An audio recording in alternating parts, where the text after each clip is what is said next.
తెలుగు వారికి ప్రత్యేక రాష్ట్ర సాధన కోసం అమరజీవి పొట్టి శ్రీరాములు 58 రోజుల కఠోర ఆమరణ నిరాహార దీక్షతో పాటు పోరాడిన త్యాగం చరిత్రలో నిలిచిపోతుందని రాష్ట్ర జలవనరుల శాఖ మంత్రి డాక్టర్ నిమ్మల రామానాయుడు చెప్పారు. పశ్చిమ గోదావరి జిల్లా పాలకొల్లులో అమరజీవి పొట్టి శ్రీరాములు విగ్రహానికి మంత్రి పూలమాల వేసి ఘనంగా నివాళులర్పించారు. ఈ సందర్భంగా రామానాయుడు మాట్లాడుతూ నేటి తరంతో పాటు భవిష్యత్ తరాలు గుర్తుంచుకునేలా ఆంధ్రప్రదేశ్ రాష్ట్ర రాజధాని అమరావతిలో 58 అడుగుల భారీ కాంస్య విగ్రహం 6.5 ఎకరాల్లో స్మృతివనం ప్రభుత్వం ఏర్పాటు చేసిందన్నారు.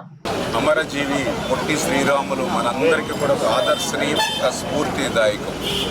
ఎందుకంటే మనందరికీ తెలుసు, ఆ రోజు తెలుగువారు అంటే ఒక మదరాసీలు, ఒక అరవాళ్ళు అనుకున్నటువంటి రోజుల్లో మన తెలుగు పేరు, మన ఆంధ్రులు అనేటువంటి పదం కానీ, ఆ గౌరవాన్ని కానీ ప్రపంచవ్యాప్తంగా ఇచ్చినటువంటి వారిలో ప్రప్రథములు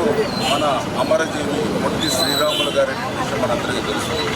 భారతదేశంలో భాషా ప్రయుక్త రాష్ట్రాల కోసం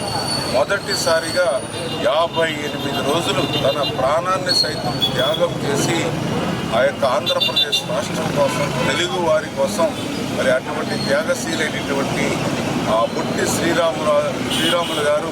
ఆ 58 రోజుల అమరణ నిరాహార దీక్షను గుర్తుపెట్టుకుని భవిష్యత్తు యువతరాలకు కూడా తెలియని ఉద్దేశంతోనే ఈరోజు తెలుగుదేశం, జనసేన, బీజేపీ కూటమి ప్రభుత్వం కూడా ఆయనకి మరింత సముచితమైనటువంటి గౌరవం 125వ జయంతి సందర్భంగా మన ఆంధ్రప్రదేశ్ ప్రతిష్టాత్మకమైనటువంటి అమరావతి రాజధానిలో